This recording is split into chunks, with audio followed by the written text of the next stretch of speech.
The massive crystal chamber buzzed with ancient power as Ambassador Jiho stepped forward, his tentacles trembling with urgency. Around him sat the most powerful beings in the galaxy, creatures so old they remembered when stars were young. The Thylorian representatives looked like living diamonds, their faceted bodies catching light from 1,000 angles. The Nebulon Collective floated as purple gas clouds, speaking in harmonious whispers that echoed through the air. Jiho had traveled across half the galaxy to bring this warning. His own people, the Vraxians, were considered young by galactic standards, only 3 million years old, but even they were ancient compared to what he was about to discuss. "Honored Council," Jiho began, his voice carrying across the vast chamber. "I bring disturbing news from the Outer Rim territories. A new species has achieved faster-than-light travel." A ripple of bored amusement passed through the assembled beings. The Thylorian Elder, whose crystalline form had been alive for 50 million years, made a sound like wind chimes, laughing. "Another primitive species thinks they can join us? How amusing." But Jiho pressed on, activating the holographic projector he'd brought. Images filled the air, strange bipedal creatures with soft pink skin and tiny eyes. They called themselves humans. "These beings discovered atomic energy only 70 years ago," Jiho continued. "Yet somehow they've already mastered interstellar travel. Look at these numbers." Charts and graphs materialized around him. The data was shocking. Where most species took thousands of years to develop from their first atomic bombs to space travel, humans had done it in decades. Their technological growth wasn't following any known pattern.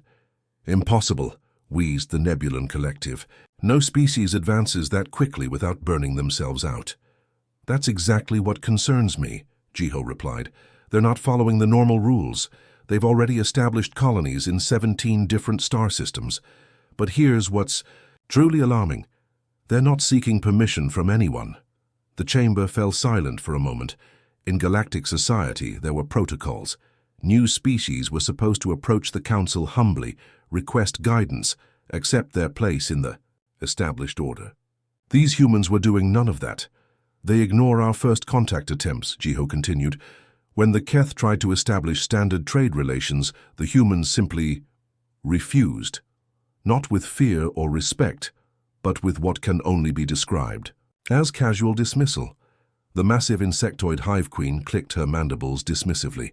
Young species often show arrogance before reality teaches them their place. "They will learn." "Will they?" Jiho challenged, bringing up more data.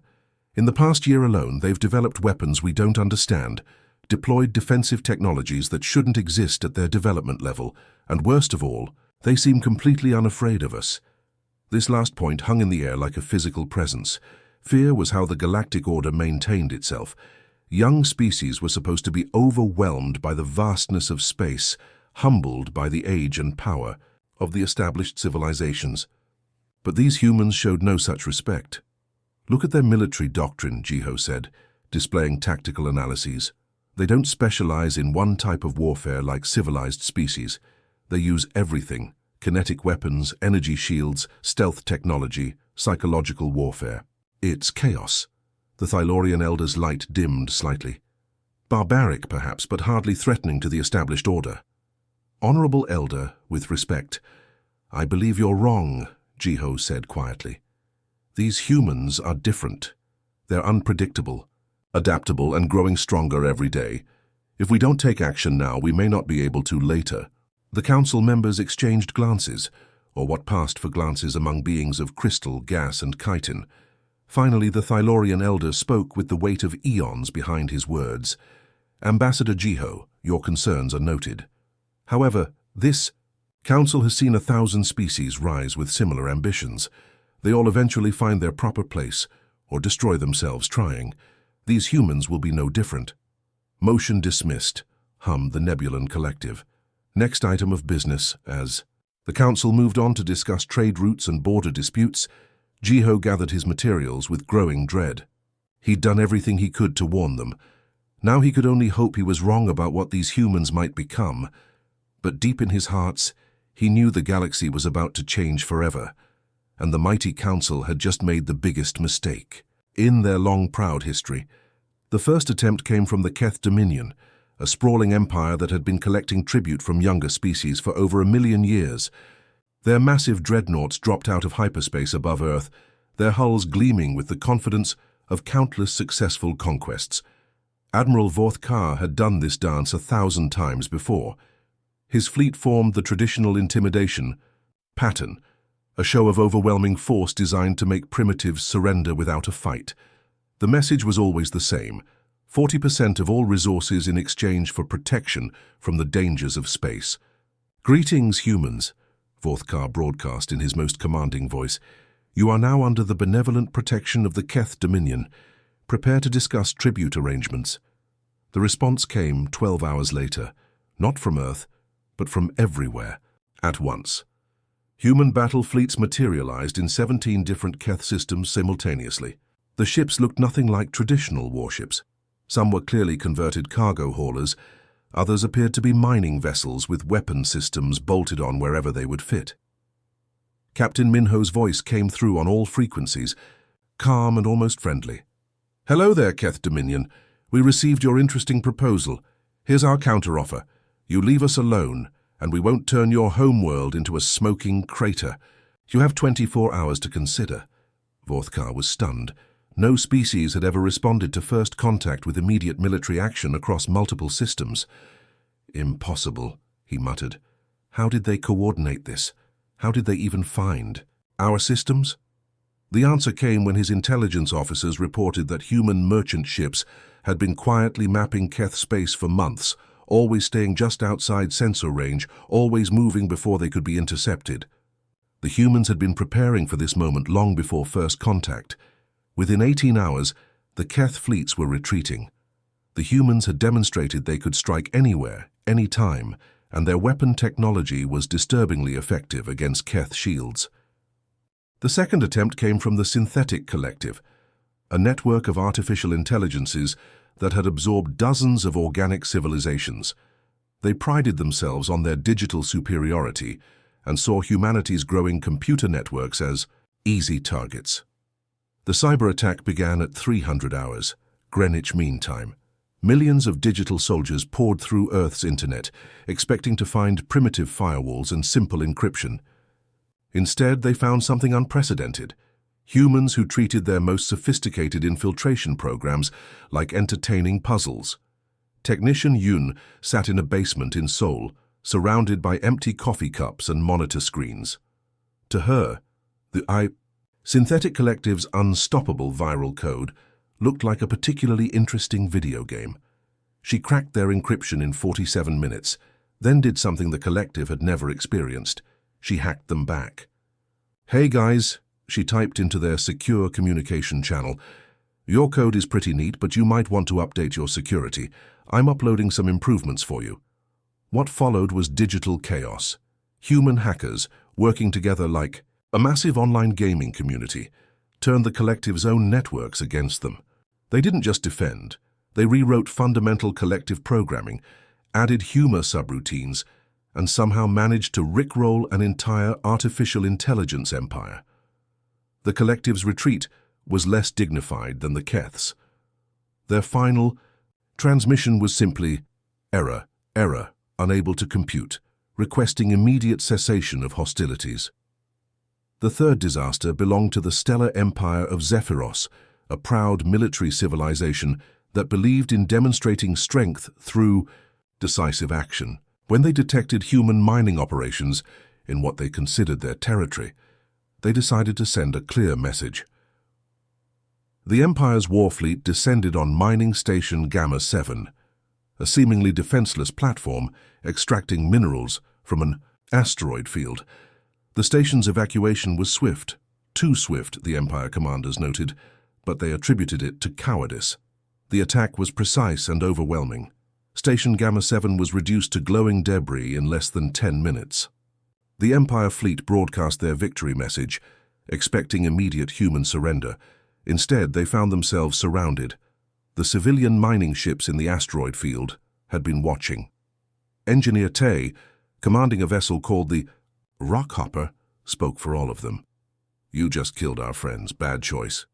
What the Empire had mistaken for helpless mining equipment revealed itself to be something far more dangerous. The mining ships carried industrial-grade cutting lasers designed to slice through solid rock, magnetic accelerators for moving massive asteroids, and fusion reactors that could power small cities. Within minutes, the civilian fleet had reconfigured itself into a battle formation the Empire had never seen before. The mining lasers cut through Imperial armor like paper. The magnetic accelerators launched chunks of asteroid at relativistic speeds. The fusion reactors overloaded in controlled explosions that vaporized everything nearby. When the smoke cleared, the mighty stellar Empire fleet was nothing but scattered debris. The mining ships quietly returned to their work, as if nothing unusual had happened. News of these three encounters spread through galactic communication networks within days. The message was clear and terrifying. Humanity didn't fight like civilized species. They prepared, they adapted, and they won through methods no one had seen before. The galaxy's ancient powers began to take notice. These humans weren't following any of the established rules of interstellar civilization.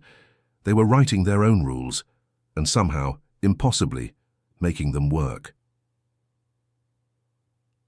Intelligence analyst Sue stared at the mountain of reports covering her desk, each one more bewildering than the last. For the past 6 months, she'd been trying to understand human military tactics for the Galactic Intelligence Bureau. What she'd discovered was keeping her awake at night. "This makes no sense," she muttered, pulling up holographic displays of human battle formations. In galactic warfare, every species had their specialty. The Keth used overwhelming firepower. The Zephyrians relied on precision strikes. The Collective employed digital warfare. Everyone knew their role, their strengths, their limitations. Humans did everything. The first confusing report came from the Battle of Kepler Station. The defending Rigelian forces had deployed their standard energy shields, confident they could absorb any attack. These shields had protected them for millennia against every known weapon type. Then Commander Huon's human fleet arrived and opened fire with rocks. "Kinetic bombardment," Sue read aloud from the report. Simple chunks of metal accelerated to near light speed. The Rigelian shields, designed to absorb energy weapons, offered no protection against old-fashioned projectiles moving at impossible velocities. The station fell in minutes, but that wasn't the strangest part. 3 days later, at the Proxima incident, the same human commander faced energy-resistant armor. Instead of using more kinetic weapons, his ships switched to plasma beams that sliced through the defenses like butter. "They adapt," Sue whispered. Mid-battle, they completely changed their tactics. She pulled up another file. The Ghost Fleet encounter. An entire Vorthon battle group had simply vanished while hunting human ships.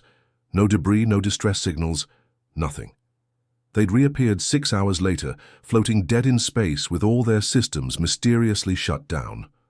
The Vorthons claimed it was impossible. Their sensors were the best in the galaxy. Nothing could hide from them. Yet somehow, human ships had become completely invisible, snuck up on a fleet of apex predators, and disabled them without firing a shot. How? Sue demanded of her computer. Their technology level shouldn't allow for this kind of stealth capability. The computer offered no answers, just more disturbing data. In the Spiral Arm conflict, humans had used psychological warfare that left enemy soldiers too terrified to fight. They'd broadcast something called war movies to enemy fleets, recordings of human conflicts that were so brutal and creative that veteran soldiers from 5 different species had surrendered rather than face whatever species could imagine such violence. But perhaps most disturbing was what happened after human victories. Every galactic power expected conquered enemies to be enslaved, absorbed, or eliminated. That was how war worked. The strong dominated the weak. Humans offered something unprecedented, fair surrender terms. At the Titan skirmish, after human forces had completely outmaneuvered the attacking hegemony fleet, Commander Huon had sent a simple message. "Your ships are disabled, but your crews are alive. Surrender now and we'll provide medical aid and safe passage home. Continue fighting and we'll have to get creative." The hegemony commander, expecting execution or slavery, had been shocked when the humans actually kept their word. Wounded enemy soldiers received the same medical treatment as human casualties. Prisoners were fed, housed and eventually returned to their families. "It doesn't make tactical sense," Sue told her supervisor during their weekly briefing. "They could have taken slaves, extracted information, used prisoners as leverage. Instead, they just let them go." "Maybe they're soft," her supervisor suggested. "Weak-hearted primitives who don't understand real warfare." Sue shook her head, pulling up combat footage from the Asteroid Belt campaign. "Watch this." The hologram showed human soldiers moving through a captured station. When they encountered enemy wounded, they provided medical aid. When they found civilians hiding in maintenance shafts, they offered food and safety. But when armed resistance appeared, they responded with swift, calculated violence that left no survivors. "They're not soft," Sue explained. "They're selective. They can be incredibly brutal or incredibly merciful, and they switch between the two instantly based on the situation." This was what kept Sue awake at night. Galactic warfare followed rules. You knew what each species would do, how they would fight, what they would accept as victory or defeat. Humans followed no rules except winning. They used ancient kinetic weapons against modern shields. They deployed stealth technology that shouldn't exist. They fought with creativity that bordered on insanity. They showed mercy to the defeated and offered genuine friendship to former enemies. "Sir," Sue said quietly, "I don't think we understand what we're dealing with. Every other species in the galaxy specializes in one type of warfare. Humans specialize in winning." Her supervisor leaned back, studying the data streams. "What's your recommendation, Analyst Sue?" "Honestly, don't fight them, because they don't just want to defeat their enemies. They want to turn them into friends. And somehow, terrifyingly, it seems to be working." Outside her office window, Sue could see the lights of the galactic capital. Soon, she suspected, those lights might be shining on a very different kind of galaxy. One where the old rules no longer applied, and where humanity's strange new doctrine was rewriting the very nature of interstellar civilization. The first sign of trouble appeared at Nexus Station, a massive trading hub that had operated the same way for 10,000 years. Guildmaster Vexithala noticed something odd in the morning trade reports. 2 unknown vendors had set up shop in the lower merchant levels. "Who authorized this?" Vexithala demanded, his forearms gesturing wildly at the security footage. On the screens, 2 humans, a woman named Gia and a man called Day, were doing something unprecedented. They were actually talking to customers. For millennia, galactic trade had followed strict protocols. The guild set prices. Merchants paid fees. Customers accepted whatever quality they received. It was orderly, predictable, and extremely profitable for those in charge. But these humans were breaking every rule. "Welcome to Gia and Day's Emporium," Gia called out cheerfully to a passing Zeltarian family. "Looking for anything special today? We've got stellar navigation crystals, food synthesizers, even some entertainment pods for the kids." The Zeltarian father stopped, confused. In his experience, merchants didn't speak to customers unless specifically addressed, and they certainly didn't smile. "How much for navigation crystals?" he asked cautiously. "Depends on what you need them for," Day replied, pulling out a selection. "Local system travel, deep space exploration. We've got different grades, and I can explain the differences." This was another shock. Guild merchants sold one standard product at one fixed price. They didn't offer choices or explanations. "This model," Day continued, holding up a sleek crystal, "is actually better than the guild standard, but we're selling it for half their price." The Zeltarian's eyes widened. "Half price? But how?" "No middlemen," Gia explained. "We manufacture directly and sell directly. Plus, we're not trying to gouge anyone. Fair price for fair goods." Within hours, word had spread throughout the station. The humans offered better products, lower prices, and something completely foreign to galactic commerce: customer service. They answered questions, provided warranties, and even offered refunds if customers weren't satisfied.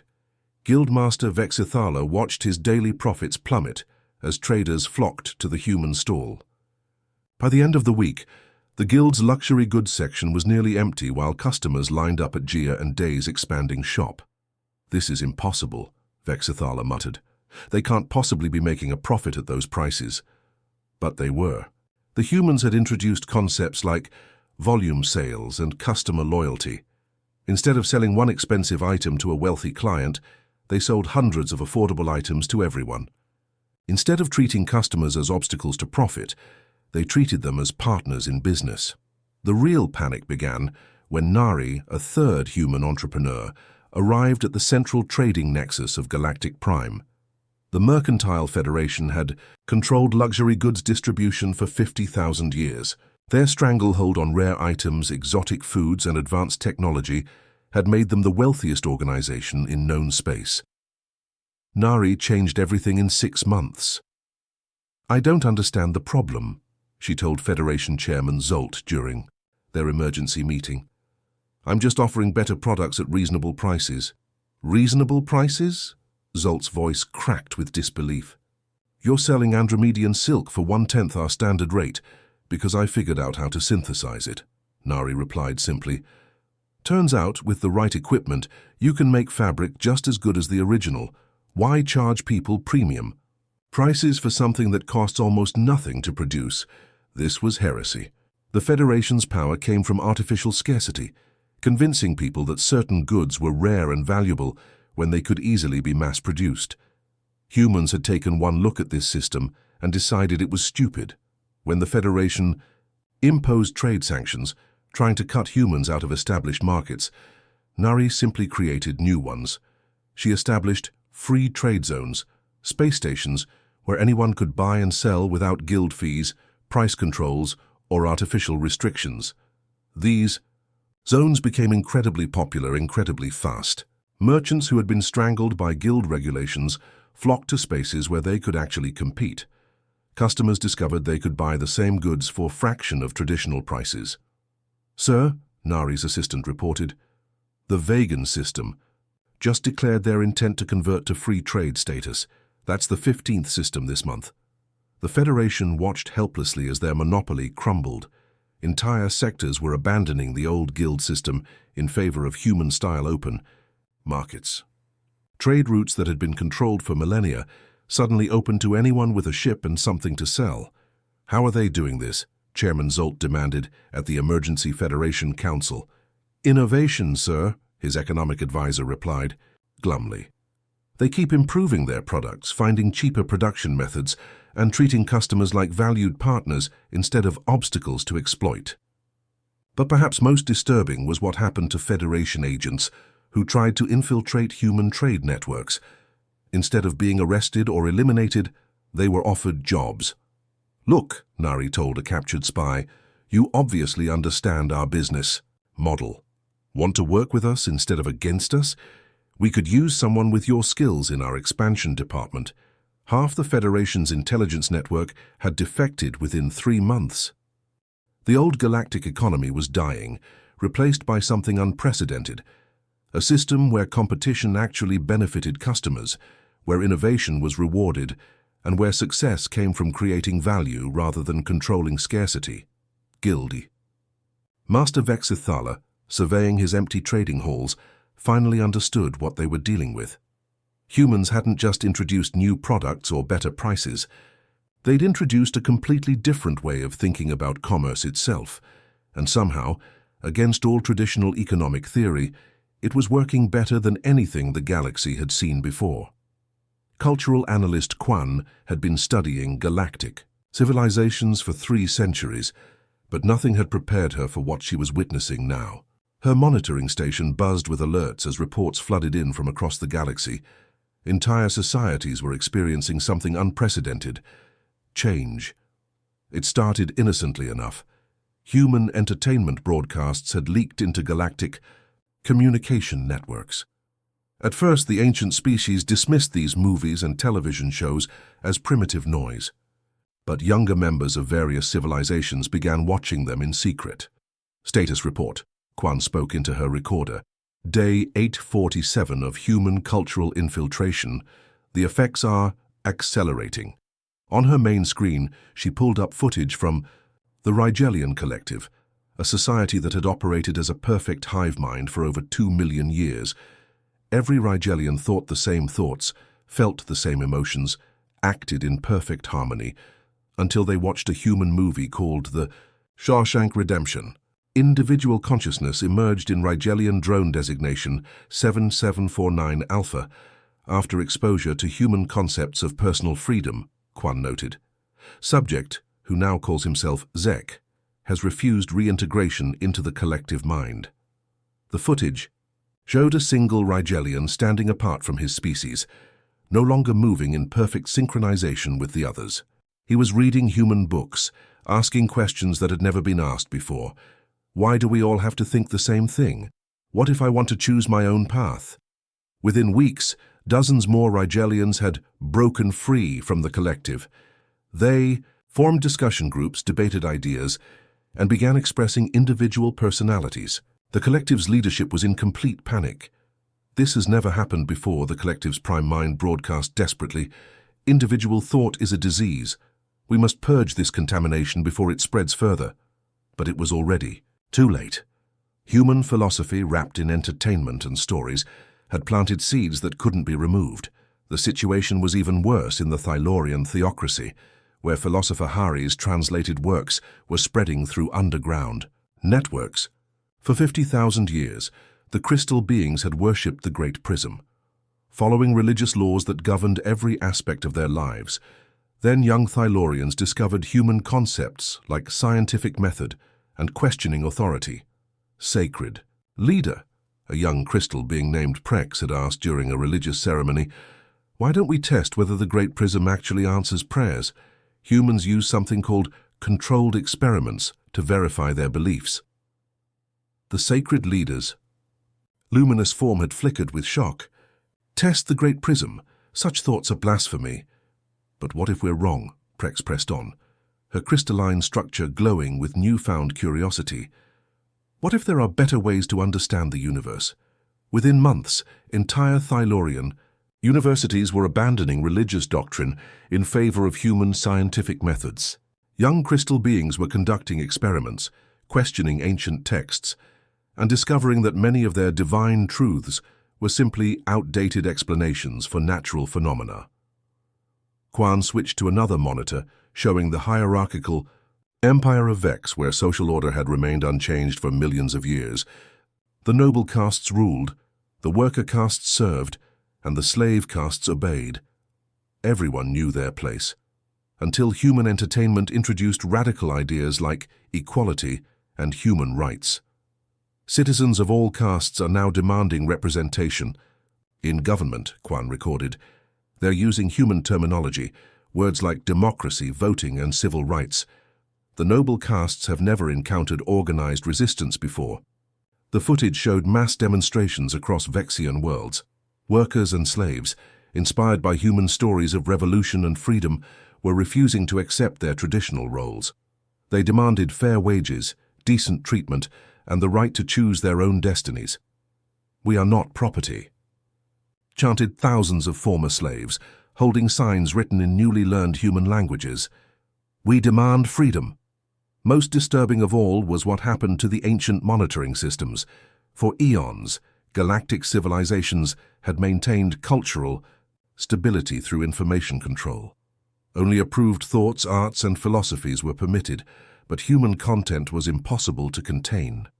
It spread through entertainment networks, hidden in seemingly innocent stories that carried powerful ideas about individual worth and personal freedom. A simple human comedy about friends in a coffee shop somehow convinced an entire generation of young aliens that they could choose their own relationships, careers, and beliefs. "The contamination is accelerating exponentially," Quan reported to her superiors. "Human cultural concepts are spreading faster than we can track them." Young beings across 17 different species are questioning fundamental aspects of their societies. The response from galactic leadership was always the same: implement stricter controls, ban human content, return to traditional values. But it was too late. Once a young Rigelian had experienced individual thought, they couldn't be forced back into the collective. Once a Thylorian had learned scientific reasoning, they couldn't unlearn logic. Once a Vexian had discovered the concept of personal rights, they couldn't accept slavery again. Quan's final report was grim but honest. Human cultural influence isn't just changing individual minds, It's reshaping entire civilizations. Species that have remained static for millions of years are experiencing rapid social evolution. The old order is collapsing, not through force or conquest, but through the simple power of ideas. She paused, watching her screens fill with reports of peaceful revolutions, scientific breakthroughs, and social reforms spreading across the galaxy. Recommendation: accept that galactic civilization, as we know it, is ending. Something new is beginning, and resistance appears futile. The humans haven't conquered us with weapons, they've liberated us with hope. Outside her station, the ancient galaxy was awakening from a million-year sleep, and there was no going back. The emergency session convened in the deepest chamber of the galactic nexus, a place where light itself seemed afraid to venture. Around the massive crystalline table sat representatives of civilizations that had ruled space for millions of years. Many had been bitter enemies for eons, but desperation made for strange allies. Supreme Commander Myung of the Stellar Dominion stood at the center, her forearms spread wide as holographic displays showed the scope of human contamination across the galaxy. The assembled leaders watched in growing horror as report after report detailed the collapse of their ancient order. "Honored delegates," Myung began, her voice carrying the weight of authority earned through 10,000 battles, "we face an unprecedented crisis. In less than 2 years, these humans have destroyed economic systems that stood for millennia, corrupted stable cultures, and introduced chaos into our ordered galaxy." The hive queen of the insectoid collective clicked her mandibles in agitation. "My drones are developing individual personalities. This is impossible. For 60 million years we have been one mind, one purpose. Now they ask questions, make jokes, and some even refuse direct orders.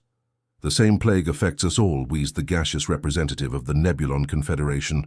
"Our youth abandon traditional teachings for human science. They demand proof for sacred truths that have guided us since the birth of stars." Emperor Vorth of the rigid hierarchy slammed his crystalline fist on the table. "My slave castes speak of rights and dignity. They quote human philosophers and refuse to know their place. Order itself is crumbling." Commander Myung nodded grimly. Intelligence reports confirm that human influence has reached 43 major civilizations. Their entertainment spreads like a virus, their trade practices bankrupt our guilds, and their military tactics make our ancient strategies obsolete. She activated a new display showing fleet compositions and weapon capabilities. However, our analysis reveals a critical weakness. Humans have officially colonized only 47 star systems. Their entire civilization occupies less space than any of our individual empires. The assembled leaders leaned forward with interest. This was the first encouraging news they'd heard in months. "Are you suggesting direct military action?" asked the Thylorian Crystal Lord, his faceted form refracting light in nervous patterns. "Such an approach carries enormous risks." "The risks of inaction are greater," Myung replied. "I've studied human military doctrine extensively. They excel at defensive warfare and asymmetric tactics, but they lack the massive fleet strength needed for true galactic conquest. If we move quickly and decisively, we can contain them before they spread further." She gestured to the tactical displays showing the largest military formation in galactic history. 12 major powers, pooling our resources for the first time ever. Over 50,000 warships, equipped with planet-cracking weapons and star-killer torpedoes. The combined firepower could sterilize entire solar systems in minutes. The numbers were staggering. Never before had so many ancient enemies cooperated on such a scale. The fleet represented the accumulated military might of civilizations that had individually conquered hundreds of star systems.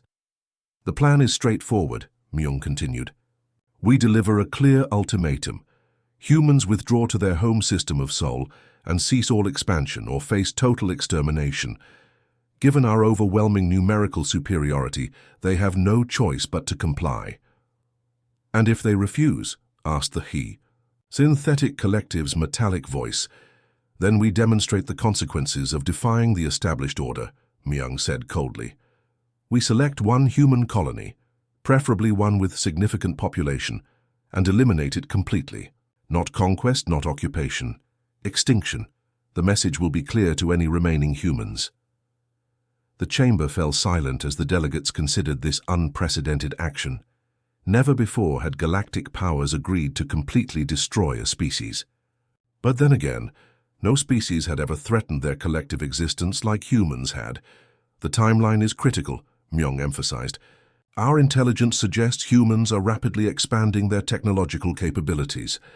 Every day we delay makes them more dangerous, but right now, today, we have overwhelming advantage. The Hive Queen spoke first. The collective agrees. Individual consciousness must not be allowed to spread further. One by one, the other delegates voiced their agreement. Ancient rivals who had fought wars lasting centuries put aside their differences to face this common threat. Excellent, Myung said, her confidence growing. Fleet assembly begins immediately. We'll gather at the neutral zone near the Rigel system, then advance as one unstoppable force. The humans will see our armada approaching and realize the futility of resistance. As the delegates filed out to prepare their fleets, Myung allowed herself a moment of satisfaction. Soon, the galaxy would return to its proper order. The ancient hierarchies would be restored, the young would remember their place, and this human, chaos would be nothing but a brief, unpleasant memory. She looked at the tactical displays one more time, studying the positions of human colonies. 47 small systems against the combined might of galactic civilization. The mathematics were so overwhelmingly in their favor that victory seemed inevitable. What could possibly go wrong? The Alliance fleet was still assembling near Rigel when every communication screen in 12 different empires simultaneously activated. Command centers, military bases, civilian networks, even personal devices. Everything displaying the same image, a middle-aged human woman in a simple uniform sitting calmly behind a desk. Supreme Commander Myung stared at her flagship's main display in disbelief. How are they broadcasting on our secure channels? Admiral Jin looked directly into the camera, with the kind of steady gaze that spoke of someone who'd seen too much and feared too little. When she spoke, her voice was conversational, almost friendly, which somehow made her words more terrifying.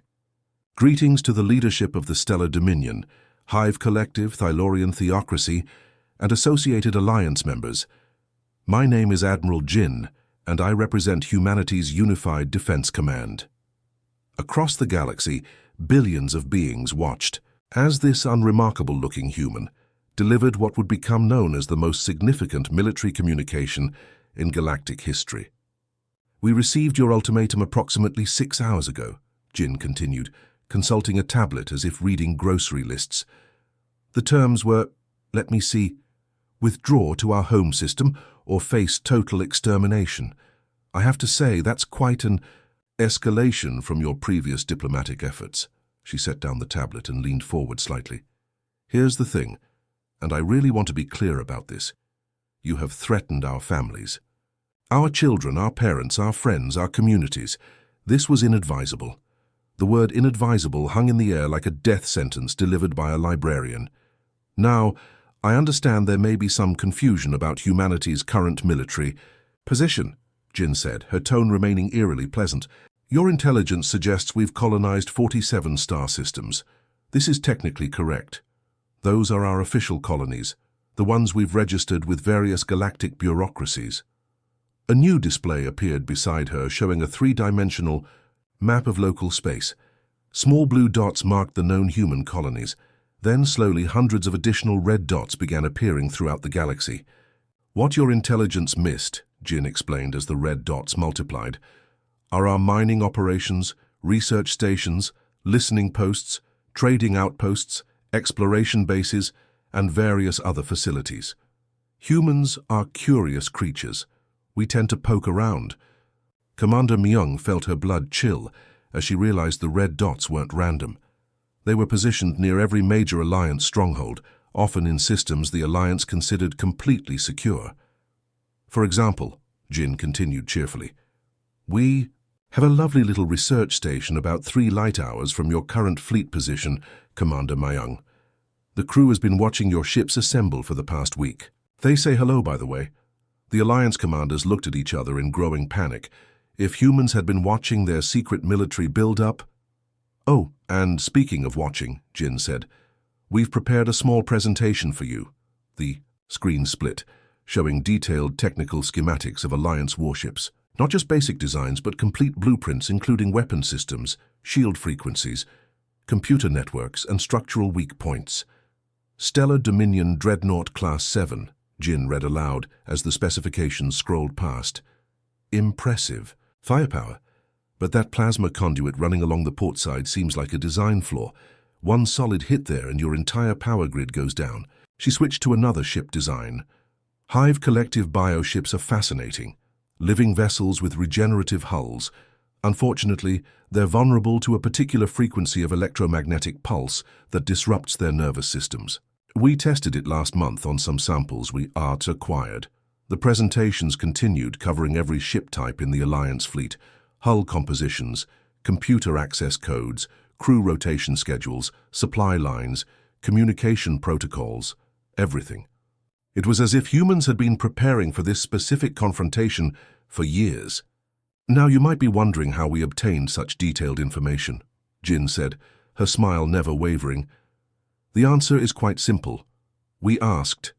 She gestured off-screen, and the camera pulled back to reveal several Alliance officers sitting nearby, looking embarrassed but unharmed.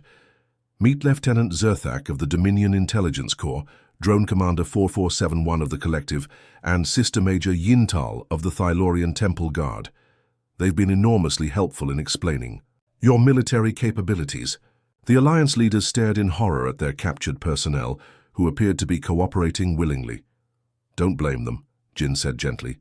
"We explained the situation, showed them what we knew about their families back home, and offered them a choice: help us prevent a galactic war or watch their loved ones suffer in the chaos. They chose wisely." She leaned back in her chair, hands folded calmly. "So here's our counteroffer. You have 12 hours to disperse your fleets and return to your territories. In exchange, we'll pretend this unfortunate misunderstanding never happened. Continue with your current course of action, and we'll demonstrate why threatening human families is inadvisable." The broadcast ended with a simple text message appearing on every screen. 12 hours, choose wisely.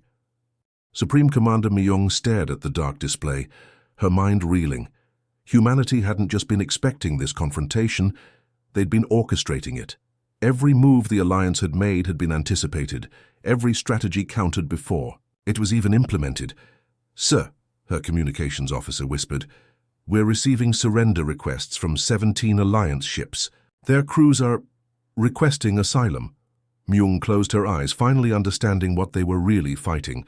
Not just a species, but a civilization that had been quietly, carefully, patiently preparing for war while everyone else assumed. They were primitive newcomers. The hunters had become the hunted. And they'd never even realized it was happening. The massive Alliance fleet dropped out of hyperspace, expecting to find desperate human defenders clinging to their colonies. Instead, they found ghost towns. Supreme Commander Myung stared at the tactical displays showing Kepler 442b, humanity's third largest colony. The planet should have been bustling with 12 million people, massive industrial complexes, and defensive installations. Instead, her sensors detected only empty buildings and abandoned machinery. "Where is everyone?" demanded the Hive Queen through the communication link. "Unknown," replied Myung's tactical officer. "Life signs are minimal. It appears the entire population has been evacuated." Similar reports came in from every targeted human system. New Singapore colony, empty. Tau Ceti industrial complex, abandoned. Armstrong agricultural station, deserted except for automated systems maintaining the crops. "This makes no sense," muttered Emperor Vorth.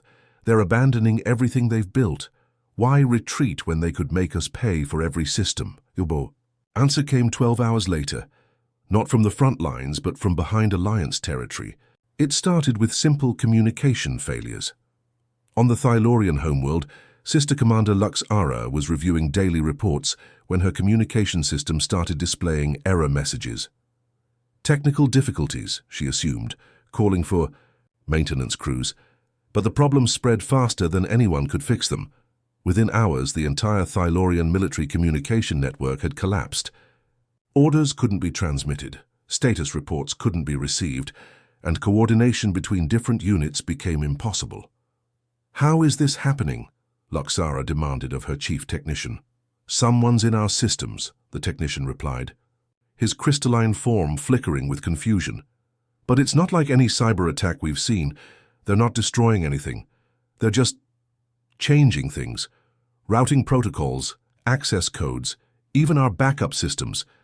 It's like they've been inside our networks for months. They had been." Special Forces operative Shin had been working as a maintenance contractor for the Thylorian communication grid for over a year. His official identity was perfect. Employment records, security clearances, even glowing performance reviews from supervisors who had no idea they were recommending a human infiltrator. "Phase 1 complete," Shin reported through an encrypted channel that piggybacked on the very systems he was dismantling. "Thylorian military coordination is down to courier messages. They can't coordinate fleet movements." Similar reports came in from across Alliance territory. On the Dominion homeworld, power grids began experiencing mysterious failures. Not blackouts that would hurt civilians, but selective disruptions that affected military bases, manufacturing centers, and government facilities while leaving hospitals and residential areas untouched. Deep Cover Agent Bomi, who had spent 2 years working her way up through the Dominion's Infrastructure Management Department, smiled as she sent shutdown commands to 17 military installations simultaneously. Her false identity was so complete that she'd actually been promoted twice for her excellent work maintaining systems she was secretly preparing to sabotage. "It's surgical," she explained to her handler. "Military targets only. Civilian infrastructure remains completely functional." This precision was what made the attacks so devastating.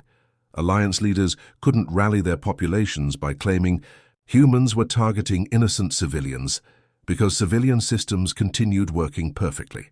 Only military and government installations suffered disruptions. The Hive Collective faced a different nightmare.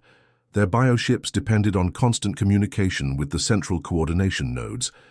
Agent Kai, posing as a genetic specialist, had spent months introducing subtle modifications to the communication organisms. "The bioships are responding to false signals," reported Hive Commander 7832. "They're receiving contradictory orders, flying in circles, or simply shutting down their weapons systems." "How is this possible?" demanded the Hive Queen. "The modifications are in the genetic code itself," her scientist explained. "Someone has been altering our communication organisms for months, maybe years, but the changes are so subtle, so carefully integrated, that our own systems can't tell the difference between real commands and false ones." Within days, the Alliance's overwhelming military advantage had evaporated. Ships couldn't communicate with command structures. Supply lines collapsed as automated systems began routing materials to wrong destinations. Manufacturing centers shut, down due to routine maintenance that somehow became permanent. But the most demoralizing aspect was the surgical precision. Humans could have easily targeted civilian populations, caused massive casualties, or created humanitarian disasters. Instead, they methodically dismantled only military capabilities while ensuring civilian life continued normally. "They're not trying to conquer us," realized Commander Myung as reports flooded in from across Alliance space. "They're trying to make us incapable of fighting." The pattern became clear. Wherever Alliance forces gathered, their support systems mysteriously failed. Fuel depots experienced computer errors that made them inaccessible. Communication hubs shut down for security updates that never completed. Even food supplies for military personnel began spoiling due to refrigeration malfunctions. Meanwhile, human colonies remained empty, their populations safely evacuated to locations unknown. The Alliance fleet was chasing ghosts while their own homeworlds fell apart from within. "Sir," Myung's intelligence officer reported grimly, "we're receiving reports of infrastructure failures from every Alliance member. It's coordinated, it's comprehensive, and it's accelerating." "How many agents do they have in our territory?" Myung asked.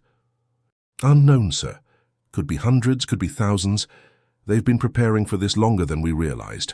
As the Alliance fleet drifted through empty human space, searching for an enemy that refused to appear, their own civilizations were, quietly, efficiently and bloodlessly being rendered incapable of supporting a war. The humans had turned the entire galaxy into their battlefield, and they were winning without firing a shot. The crystal chamber looked the same as it had 3 years ago, but everything else had changed. Ambassador Jiho walked through the familiar halls of the Galactic Council, remembering his desperate warnings that had fallen on deaf ears. Now, those same ancient beings who had dismissed his concerns hung on every word spoken by the human representatives. Diplomat. Ara sat at the council table not as a supplicant or conquered subject, but as an equal partner. Her simple human clothing looked strangely dignified among the elaborate crystalline forms and gaseous manifestations of the older species. What struck Jiho most was how naturally she fit into discussions that had once been reserved for civilizations. Millions of years old, the reconstruction of the Dominion communication networks is proceeding ahead of schedule, Ara reported to the assembled council. Our engineering teams have been working with local technicians to build systems that are more efficient and secure than the original infrastructure. The Thylorian elder, whose light had once blazed with arrogant confidence, now flickered respectfully. Human diplomat Ara, we are grateful for your assistance. Our people have learned much from your methodologies. Jiho marveled at the change in tone. These same beings had once treated him like an annoying child when he'd warned them about humanity's potential. Now they addressed human representatives with genuine respect and, if he was honest, a touch of fear disguised as diplomacy. The surrender wasn't really a surrender, Ara explained to a group of younger council members during a break. It was more like a gradual realization. Your military forces found themselves unable to function not because we destroyed them, but because we demonstrated how dependent they were on systems we'd quietly improved over the years. Supreme Commander Myung, who now held the diminished title of Regional Defense Coordinator, nodded reluctantly. Our fleets became paper tigers. Every system we depended on had been enhanced by human technology that could be activated or deactivated at will. The surrender had indeed been gradual.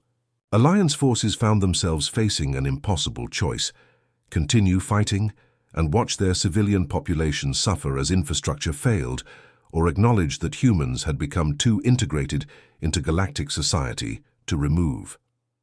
The brilliant part, Myung continued, was that they never targeted civilians.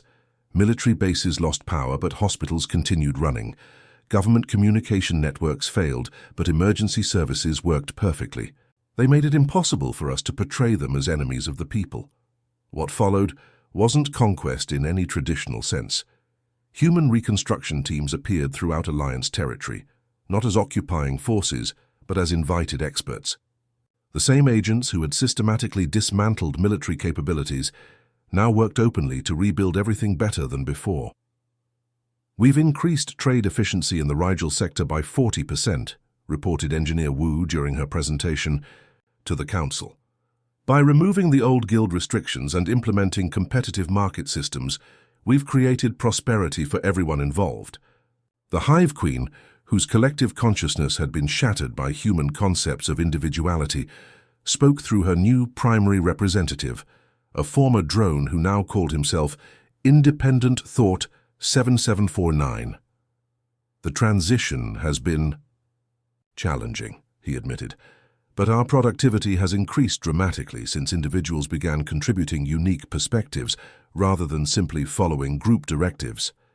This was perhaps the most remarkable transformation. Species that had maintained rigid social structures for millions of years were adapting to human concepts of individual rights and democratic participation, not through force, but through demonstrated success. The economic data is undeniable, reported the Nebulan Collective's new trade representative. Systems that have embraced human-style free markets show consistent growth, while those clinging to old guild systems are stagnating. Emperor Vorth, whose rigid hierarchy had crumbled under pressure from his own people demanding human-style rights, now served as an elected representative from his former empire. Our population's standard of living has improved more in the past 2 years than in the previous millennium, he admitted grudgingly. But perhaps the most telling change was in the Council's decision-making process. Where once the ancient species had made unilateral pronouncements based on tradition and precedent, they now actively sought human input on major decisions. "Human diplomat Ara," asked the Thylorian elder, "what is your assessment of the proposed trade regulations for the Outer Rim territories?" Ara reviewed the holographic documents with the same careful attention she might give to a neighborhood. "Zoning proposal. The framework looks solid, but I'd suggest adding provisions for small business protection and worker rights. We've found these elements essential for long-term stability." The council members took notes eagerly, as if receiving wisdom from an oracle. Jiho watched this transformation with mixed emotions. His warnings had been proven correct, but not in the way anyone had expected. Humans hadn't conquered the galaxy through superior firepower or advanced technology. They'd won through something far more powerful. They'd made themselves indispensable. The irony, Jiho reflected during a private conversation with Ara, is that we tried to contain you by force, but you contained us through cooperation. Ara smiled. "We never wanted to rule the galaxy. We just wanted to be part of it. Turns out once you become essential to how things work, people stop trying to get rid of you." Outside the council chambers, the galaxy was learning a new way of existing. Ancient hierarchies were giving way to merit-based systems. Closed economies were opening to competition. Rigid traditions were adapting to new realities. The species that had once dismissed humanity's potential now found themselves asking a very different question. Not how to stop human influence, but how to earn humanity's continued partnership in building something better than what had come before. The new galactic order wasn't imposed by conquest. It was chosen by civilizations that had discovered cooperation with humans was far more profitable than opposition.